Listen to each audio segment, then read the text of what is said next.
الحمد لله لوليه والصلاة والسلام على رسوله أما بعد فأعوذ بالله من الشيطان الرجيم بسم الله الرحمن الرحيم ثم أورثنا الكتاب الذين اصطفينا من عبادنا فمنهم ظالم لنفسه ومنهم مقتصد ومنهم سابق بالخير وقال تعالى يرفع الله الذين آمنوا منكم والذين أوتوا العلم درجات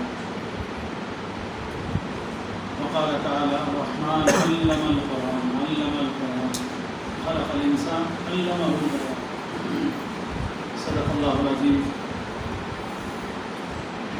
وقال عليه الصلاة والسلام فمن أخذ بحظ وافر وكما قال عليه الصلاة والسلام قابل صد احترام آج کے جلسے کے صدر محترم حضرت مولانا مفتی وسیم صاحب، اسی طرح ہمارے بڑے اکابرین میں ہیں مولانا مقبول صاحب اور مولانا شفیق صاحب، اور ماشاءاللہ آپ بھی بڑے معزز لوگ ہیں۔ اللہ تعالی ہم سب کے جمع ہونے کو قبول فرمائیں۔ صحیح بات تو یہ ہے کہ مجلس کے لیے جو چیز ضروری تھی الحمدللہ مفتی عبدالماجد نے تلک عشرۃ کاملۃ کے اعتبار سے ایک بات آپ کے سامنے وضاحت کی بات رکھ دی ہے۔ اللہ ان کی عمر میں، اقبال میں، قابلیت میں، قبولیت میں، صالحیت میں، صلاحیت میں مزید چار چاند لگائے، اور اللہ تعالیٰ حضرت کے ارشادات پر آپ کے ساتھ ہمیں سب سے پہلے عمل کی توفیق نصیب فرمائے۔ اب رہ گیا تو اس کا ترتیب اور خلاصہ مولانا شفیق صاحب نے مکمل کر دی جی۔ اب تو صرف دعا کا جو ہے وقت بچا ہے، کیونکہ پروگرام بھی دیر سے شروع ہوا تھا، وقت بھی کافی ہو رہا ہے، لہذا مولانا کی بھی بات ہوگی نا بعد میں سے؟ ہاں، مولانا کی بھی بات ہے، تو میں نہیں چاہتا کہ کوئی زیادہ دیر میں بات کروں، کیونکہ اس وقت طبیعت کے اعتبار سے میری آواز بھی خراب ہے۔ اللہ ان اکابرین کو جزائے خیر دے۔ اللہ تعالیٰ نے غیبی انتظام ایسے کیا کہ جو کام، جو باتیں مجھے بولنی چاہیے تھی، اللہ نے ان کی زبان سے بلوا دی اور آپ کا کام ہو گیا۔ بہرحال لیکن چونکہ مقرر خصوصی کے طور پہ وہاں نام لکھا ہوا ہے، تو چند باتیں آپ لوگوں کے سامنے عرض کرنا ہے۔ آئیے قرآن کریم کی جو آیت میں نے تلاوت کی، جس کی طرف ہمارے معزز محترم اور بڑے مولانا شفیق صاحب نے اشارہ بھی کیا تھا، اللہ نے اس آیت میں میرے لیے، آپ کے لیے بہت بڑا راستہ بتایا ہے، جو نو فارغین ہیں ان کے لیے بھی، جو ہو چکے ہیں ان کے لیے بھی، جو آگے ہوں گے ان کے لیے۔ سب سے پہلی بات اللہ نے آیت کہاں سے شروع کی؟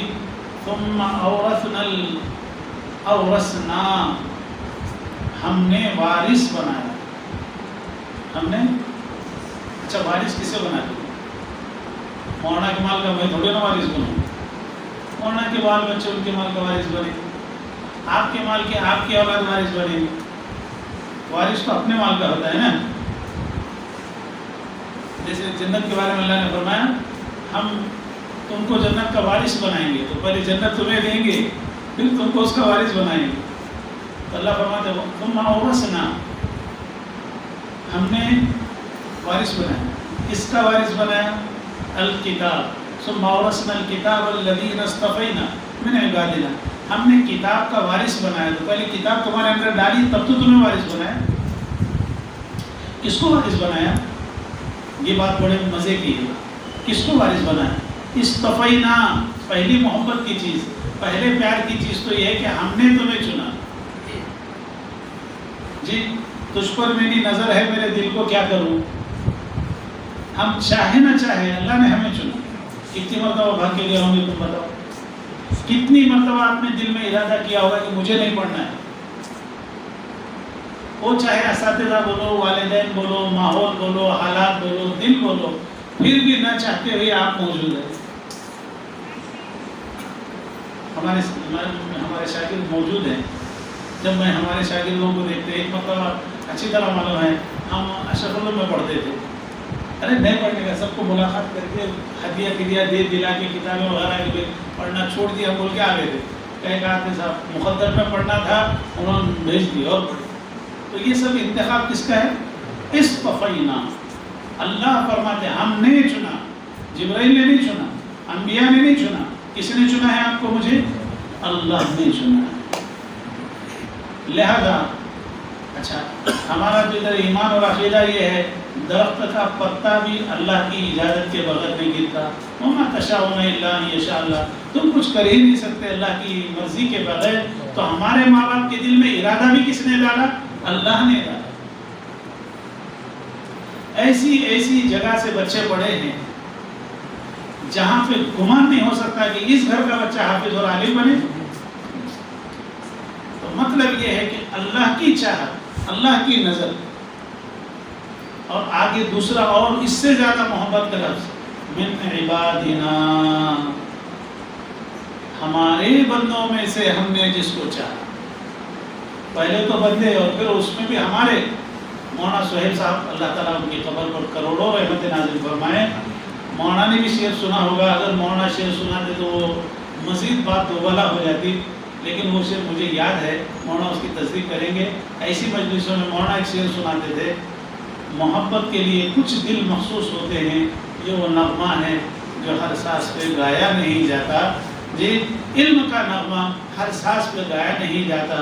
مولانا کی بات کو اگر تفصیل سے لے، دینیات کی جماعت میں 50-50 100 بچے ہوتے ہیں، فارغ 2-3 نکلتے ہیں. یہ جو چھٹان ہو رہی ہے یہ اللہ کی طرف سے انتخاب نہیں ہے. جو پڑھ رہے ہیں، فارغ ہو رہے ہیں، یہ اللہ کی طرف سے انتخاب. چلو انتخاب تو ہو گیا. جی، آپ تو گاڑی دیکھ کے لیتے ہیں، گھڑی بھی دیکھ کے لیتے ہیں، ہر چیز کو دیکھ کے لیتے ہیں، مگر مسئلہ استعمال کا ہے. میں نے بہت چاہت کے ساتھ چیز یہ پڑھی ہوئی ہے، فائدہ کیا؟ لیکن مسئلہ اگر اللہ ہی سے ہوتا، اسی کے انتخاب سے، تو اپنے کو تو کچھ کرنا نہیں پڑتا. تو کچھ بندے میں بھی ہے، عقیدۃ الطحاوی آپ لوگ پڑھے ہوں گے، اختیار کا مسئلہ تو ہے. بندہ مجبور محض نہیں ہے، اختیار بھی کچھ اس کے لیے اللہ تعالیٰ نے ہے. فوراً آگے اللہ نے فرمایا چنا تو ہم نے تھا، وَمِنْهُمْ ظَالِمٌ لِنَفْسِهِ. ہم نے چنا تھا. کیا تو نے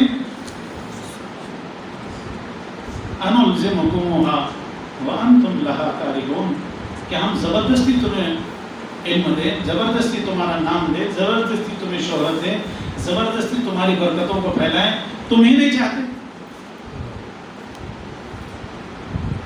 أَنُلْزِمُكُمُوهَا وَأَنْتُمْ لَهَا كَارِهُونَ. ہم ہی اپنے علم سے فائدہ نہیں اٹھانا چاہتے تو اللہ تعالیٰ کو کیا ضرورت پڑی؟ لہذا سب سے پہلی چیز یہ ہے جسے مولانا نے کہا تھا، مفتی صاحب نے، اپنے علم کی ناقدری نہ ہو. لیکن ناقدری کا مطلب انہوں نے نہیں بتایا. ناقدری کا مطلب یہ ہے ہم ہی اپنے علموں پر عمل نہ کریں تو بڑے دکھ کے ساتھ، بڑے درد کے ساتھ، اللہ جس طرح چننے پر قادر ہیں، اللہ جس طرح محبت کرنے پر قادر ہے، اللہ نکال کے پھینکنے پر قادر ہے. شیطان کی ہزاروں نے لاکھوں سال کی عبادت کو ایک حکم کے نہ ماننے پر اللہ نے پھینک دیا نکال. تو 500 سال کی بات کو ٹھوکر کر رکھ دی، اس کو کوئی ضرورت نہیں ہے. لہذا جن لوگوں نے بڑی محنتوں سے، بڑے مجاہدوں سے، بڑی قربانیوں سے، بڑی آہوں سے، بڑی دعاؤں سے، بڑی تمنا اور آرزوؤں سے تعلیم حاصل کی، لیکن اس کے بعد ناقدری ہوئی، آج حال یہ ہے نہ کپڑا رہا، نہ چہرہ رہا، کچھ نہیں رہا، بلکہ دارو پیتے ہوئے. ناقدری سے اللہ ہماری حفاظت کرے. اللہ ناقدری سے حفاظت کرے. آپ کو زیادہ پڑھنے نہ آتا ہو کوئی مسئلہ نہیں، صلاحیت بڑی نہ ہو کوئی مسئلہ نہیں ہے، اللہ کام لیں گے. بے صلاحیت والوں سے اللہ نے کام لیا ہے، بے اسباب والوں سے اللہ نے کام لیا ہے، دیہات میں رکھ کے اللہ نے کام لیا ہے. لیکن ضروری ہے کہ اپنے علم کی قدر خود ہمارے دیں. اس کی سب سے پہلی قدر وَمِنْهُمْ مُقْتَصِدٌ میں ہے. کیا قدر ہے؟ بے علم پر عمل نہ ہو، یہ غلط بات ہے، ظلم ہے علم کے ساتھ. جی، بلکہ کیا ہو، کم سے کم اپنی تو زندگی میں عمل ہو. لہذا ہم عالم نہیں ہیں صرف کتابوں کے حد تک، ہم عالم نہیں ہیں صرف سند کے حد تک، ہم عالم نہیں ہیں کسی مدرسے کے لیول کے حد تک. ہم عالم ہیں بیٹے ہو کر بھی، ہم عالم ہیں باپ ہو کر بھی، ہم عالم ہیں ایک تاجر ہو کر بھی، ہم عالم ہیں ایک دوست ہو کر بھی. لوگوں کو ہماری دوستی پر فخر ہونا چاہیے کیونکہ عالم سے اس کی دوستی ہے. بیوی کو شوہر پر فخر ہونا چاہیے کیونکہ عالم میرا شوہر ہے. بھائی کو بھائی پر فخر ہونا چاہیے کیونکہ میرا بھائی عالم ہے. باپ کو اولاد پہ فخر ہونا چاہیے کیونکہ میرا بیٹا عالم ہے. اور ایسا باپ ہو اولاد کو اس پہ فخر ہونا چاہیے کہ میرا باپ عالم ہے. ہم ہر حال میں عالم بن کے رہے، خالی نماز پڑھانے کے حد تک عالم نہیں، پیسے کمانے کے حد تک عالم۔ آج مسئلہ یہاں ہے، ہم تقریر کے اعتبار سے بہت بڑے عالم، قرآن پڑھنے کے اعتبار سے تو کیا کہنے بہت بڑے خالی ہیں، اور عمل کے میدان میں جا کے دیکھو کچھ نہیں ہے، 0.0۔ ایسا نہ ہو، کریں گے انشاءاللہ اس کی کوشش۔ ہاں اب عالم تو ہیں ماشاءاللہ، کہاں سے فارغ ہے مولانا؟ دارالعلوم دیوبند سے فارغ ہیں، نسبت قاسمی کی لگی ہوئی، اور کیا کر رہے ہیں؟ سگریٹ بھی سے۔ یہ کیا بات؟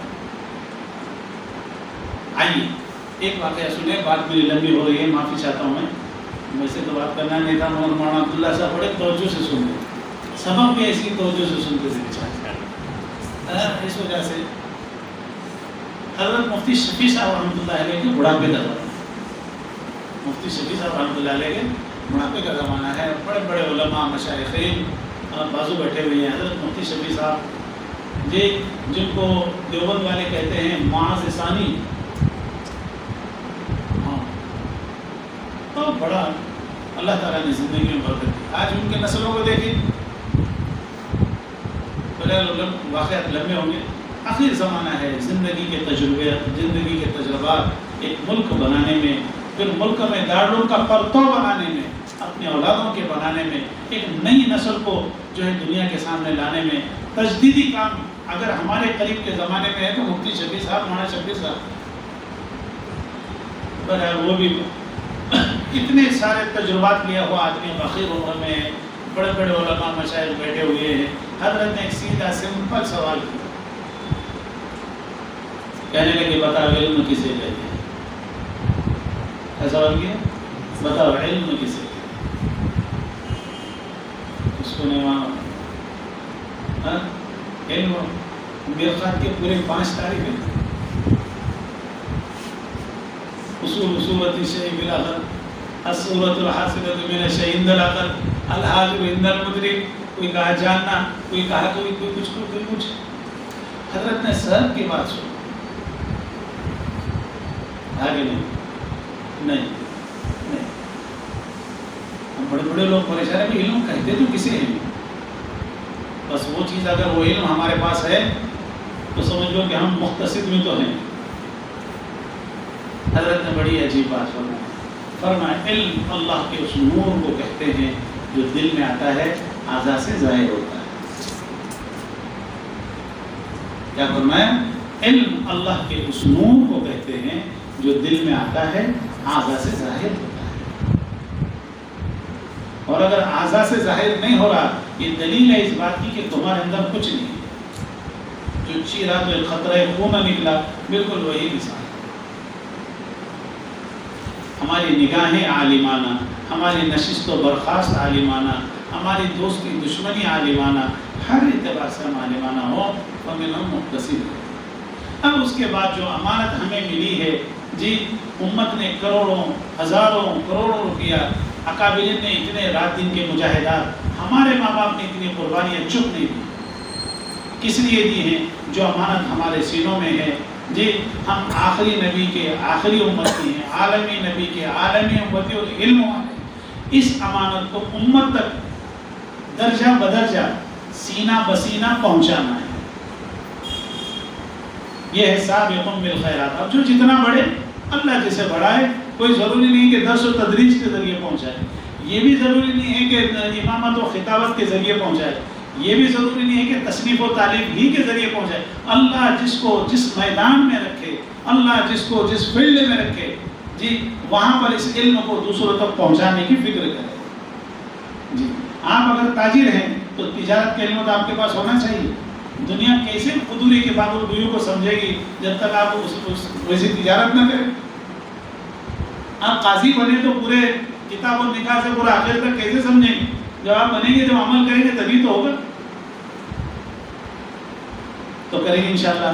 باتیں تو بہت ہیں۔ ہمارے حضرت مفتی شہید صاحب رحمۃ اللہ تعالیٰ علیہ یاد آگے، اللہ تعالیٰ حضرت کے خبر پر کروڑوں رحمت نازل فرمائے۔ حضرت کے جو ہے برکات کو اللہ تعالیٰ تا قیامت دنیا میں باقی رکھے۔ واقعی یہی وہ اکابرین تھے جن سے علم کا نام تھا، جن سے امت باقی تھی۔ اب تو بس فتنوں کا دور ہے، یہ لوگ بڑے بڑے فتنوں کے دروازے۔ حضرت نے ہمارے فراغت کے سال 2 ہی لفظوں میں 60 آئے ہوئے جو فارغ ہو لینا ٹھیک ہے. حضرت مفتی سعید صاحب کو تو کسی نے پڑھا نہیں اس میں سے فارغ نہ فارغ ہو. میرا خیال ہے نئے جو فارغ ہونے والے ہیں مفتی سعید صاحب پالنپوری سے رحمۃ اللہ علیہ سے کسی نے پڑھا نہیں. حضرت نے بہت 2 باتیں دیکھو پڑھنا ہے آپ کو, آپ فارغ ہو, آپ کو 2 کام یہاں سے جا کے یا تو پڑھانا ہے یا نہیں پڑھانا ہے, یا تو تم کو پڑھانا ہے یا نہیں پڑھانا ہے. اگر تم کو پڑھانا ہے ادھر ادھر مت دیکھو, کسی کا مت سنو, جہاں جگہ ملی جو پڑھنے کے لیے ملا فوراً جا کے پڑھاؤ. ایک کتاب کو 15 سال پڑھاؤ تب جا کے اس کتاب کی صلاحیت تمہارے اندر پیدا ہو. سنا تھا آپ کو پڑھا ابھی حضرت کی کتابوں میں 15 سال کے بعد اس کتاب کی صلاحیت آنا شروع ہوتی. آپ بچے بولتے پہلے ہی سال میں مولانا نومل بخاری کی جیسا پڑھانا, ایسے پڑھیں گے وہ 10-15 سال کے بعد پھر جو ملکہ پیدا ہوتا ہے وہ بہت مزیدار. پھر کتاب کا نور اس کے استاد کے اندر آنا شروع ہوتا ہے. کہا کہ محنت سے پڑھو. حضرت مفتی محمود حسن صاحب ایک قدوری پڑھاتے تھے لیکن 100 کتابوں کا مطالعہ کر کے پھر قدوری کا ایک سبق پڑھا. لہٰذا تم میں سے جو پڑھانے کے لیے فوراً پڑھو, ادھر ادھر مت دیکھو. کوئی بولے گا یہاں چلو وہاں چلو, یہ کرو وہ کرو, پہلی فرصت میں پڑھانا شروع کرو. آپ کا علم تازہ ہے جی انشاءاللہ اللہ تعالیٰ اس کو پھل پھول بہت دے. اور جس کو پڑھانا نہیں ہے دوسرا کوئی کام مت کرو, پہلی جماعت میں جاؤ. کیونکہ اس علم کو امت میں اگر پھیلانا ہے تو امت میں کیسے ربط رہیں گے, کیسے لوگوں میں ملیں گے, کیسے علم کو وہاں تک پہنچائیں گے. لا سلم علی حیدرآباد والی یہی ایک محنت رہ گئی ہے. اس میں جا کے اپنے آپ کو بنا اور پھر کوئی جو تم کو کاروبار میں لگنا ہے. حضرت مولانا سلمان صاحب ابھی موجود ہے, اللہ تعالیٰ حضرت کی جو ہے عمر دراز فرمائے, ان کا سایہ فیض کے ساتھ اللہ تعالیٰ باقی رکھے. انہوں نے فرمایا پڑھنا ہوا نا کسی اللہ والے کی صحبت تھوڑے دن رہو, وہ نور لو اور چلو, اللہ تعالیٰ برکتیں دیں گے. تو کریں گے انشاءاللہ. تو فرمایا ثم اورثنا, ہمیشہ یہ بات ذہن میں رکھنا چاہیے یہ قرآن و حدیث اللہ تعالیٰ نے مجھے اس کا وارث بنایا ہے. اور وارث کا کام حفاظت کرنا ہے یا برباد کرنا ہے؟ جی میرے باپ کی پراپرٹی میں حفاظت کروں تو اچھے رہیں گی, میری نسلوں تک پہنچے گی, یا برباد کروں تو پہنچے گی. یقینی بات ہے وارث کا کام حفاظت ہے, خود بھی فائدہ اٹھائے, اس کی حفاظت کرے تاکہ آنے والے فائدہ اٹھائے. یہ اللہ نے ہمیں وارث بنایا ہے. اس کا بنایا ہے اپنی کتاب کا بنایا ہے. کیسے بنایا ہے؟ چن کے بنایا ہے. لہذا ہمیں بدعملی نہیں کرنی ہے, خود تو پہلی اول صورت میں عمل کرنا ہے اور اس سیکھے ہوئے علم کو دوسروں تک بھی پہنچانا ہے. ابھی باتیں بہت ہیں لیکن وقت زیادہ ہو رہا ہے. اللہ تعالیٰ سے دعا ہے اللہ تعالیٰ مجھے بھی آپ کو بھی عمل کی توفیق نصیب فرمائے. ان اکابرین نے جو باتیں کی ہیں اور جو باتیں ہمارے سامنے آئی ہیں, مفتی صاحب کی 10 باتیں ترتیب کے ساتھ اور مولانا کی باتیں, اس اعتبار سے ان کے اوپر خوب ہم عمل کی نیت سے اس کو سنا ہے ہم نے. آئیے ہم ارادہ کریں, ہم سب مل کر انشاءاللہ ان کو ضرور اپنے عمل میں لانے کی کوشش کریں گے. باقی رہا یہ کہ دنیا میں بھی مسئلہ یہ ہوتا ہے, چھوٹا سا علم آ گیا کہ آدمی فوراً فیصلے کرنا شروع کر دیتا. ایک وہ مرض ہے نئے فیصلے کرنا شروع کر دیتا ہے. ہم فیصلے نہ کریں. جو اکابرین نے اپنی محنتیں, اپنی قربانیاں کئی سال سے لگائی ہیں, ان کے درمیان ہم فیصلے کیسے کر سکتے ہیں؟ لہذا ہم کسی کے فریق نہ بنیں. اچھے کام جو سمجھ میں آیا بالکل آپ اس کو اگر اچھا سمجھتے ہیں شریعت کے لائن میں اس پہ عمل کریں. دنیا آپ کی مخالفت کرے اس کی پرواہ نہ کرے. 2 چیز ضروری ہے کسی بھی کام کو کرنے کے لیے, ایک تو ہو اخلاص اور دوسرے وہ کام سنت کے مطابق ہو. بس یہ 2 چیز اگر آپ کے پاس ہے, دنیا آپ کے چاہے موافق ہو یا مخالف ہو, آپ کو نہ خوش ہونے کی ضرورت ہے نہ ڈرنے کی ضرورت ہے. اللہ کی مدد آپ کے ساتھ ہے. اور جب تک آپ اس راستے پہ چلیں گے دنیا کی کوئی طاقت آپ کو ہٹا نہیں سکتی اور اللہ اپنی مدد سے آپ کو محروم بھی نہیں کرتا. 2 چیزیں کیا ہیں؟ ایک تو اخلاص, دوسرے جو کام ہم کر رہے ہیں وہ سنت کے دائرے میں. بلا ان تصبروا وتتقوا لا يضركم كيدهم شيئا. ساری دنیا تمہارے ساتھ مکاری کرے, ساری دنیا, وہ لکھ رہے نا مولانا بہت اچھا لکھے تھے, سازش کرنا پڑے بھائی اتنے بڑے کئی کو بن رہے. بلا ان تصبروا وتتقوا لا يضركم كيدهم شيئا. صبر اور تقوی اگر ہے, تقوی میں وہی اخلاص اور سنت والا راستہ ہے. ساری دنیا کی سازش اگر تمہارے خلاف ہوگی, امت کے خلاف ہوگی, لا يضركم, تمہیں تو کچھ تکلیف نہیں ہو سکتی. یہ اللہ کا وعدہ ہے, قرآنی وعدہ ہے. لہٰذا اس کے اوپر عمل کرنے کی کوشش کریں. اللہ مجھے بھی آپ کو عمل کی توفیق نصیب فرمائے. آمین وآخر دعوانا الحمدللہ.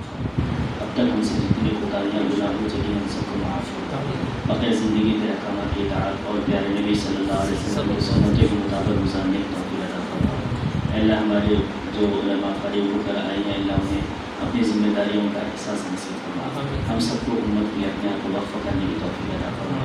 اللہ ان کے دینی اور دنیاوی ہر اعتبار سے قیادت اور سیادت کرنے کے اللہ ہم سب کو قبول فرما۔ اللہ یہ جو پروگرام کیا گیا ہے اللہ کرنے والوں کو قبول فرما، اخلاص کی دولت سے مالامال فرما۔